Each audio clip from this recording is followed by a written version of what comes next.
አይሁን ኢየሱስ ክርስቶስ ጌታ ነው። ዛሬ የምንነጋገረው ጤናማውን ቃል ያዝ። አሜን። ምን ቃል ያዝ? ጤናማው ቃል።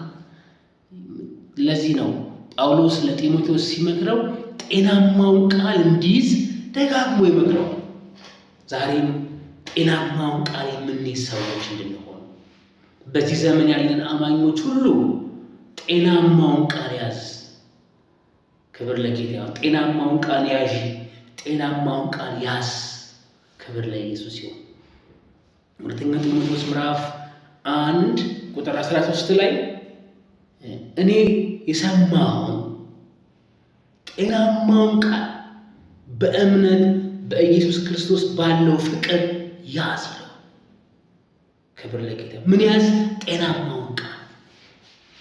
ሃሌሉያ። ጤናማ ቃል መያዝ በሕይወት ዘመናችን በዚህ ዘመን የሚያስፈልገን ቃል ይመስለኛል። ትርምስምስ ባለበት በዚህ ወቅት ላይ ሰዎች ሁሉ መልካም እንደመሰላቸው በሚናገሩበት በዚህ ወቅት ላይ ዛሬ መልእክት አለኝ። ጤናማውን ቃል ያዝ። ሰው ደስ ያለውን የሚናገርበት ዘመን ነው። የሚመስለውን ነገር የሚናገርበት ዘመን ነው። ግን በዚህ ወቅት ላይ ግን መያዝ የሚገባ አንድ ነገር አለ። ጳውሎስ መንፈሳዊ ልጁ ለሆነ ጢሞቴዎስ ሲመክረው ጤናማውን ቃል ያዝ። ክብር ለጌታ። ጤናማ ቃል ስንይዝ ሕይወታችን፣ ኑሯችን ጤናማ ይሆናል። ጤናማ ቃል ካልያዝ ኑሮ፣ ሕይወት ጤናማ ይሆናል። ስለዚህ ጤናማ ቃል መያዝ ሕይወታችን፣ ኑሯችን ይሆናል ጤናማ ይሆናል። ክብር ለጌታ። የሚገርመው አንደኛ ጢሞቴዎስ ላይ ሲናገር እነዚህን አስተምር፣ ምከር። ማንም ልዩ ትምህርት የሚያስተምር ከጌታም ከኢየሱስ ክርስቶስ ከሆነው ጤናማ ቃል እግዚአብሔር ምሳሌ ከሚሆን ትምህርት የማይጠጋ ቢሆን ነው። እኛ ልዩ ትምህርት አናስተምርም። የምናስተምረው ጤናማውን ቃል።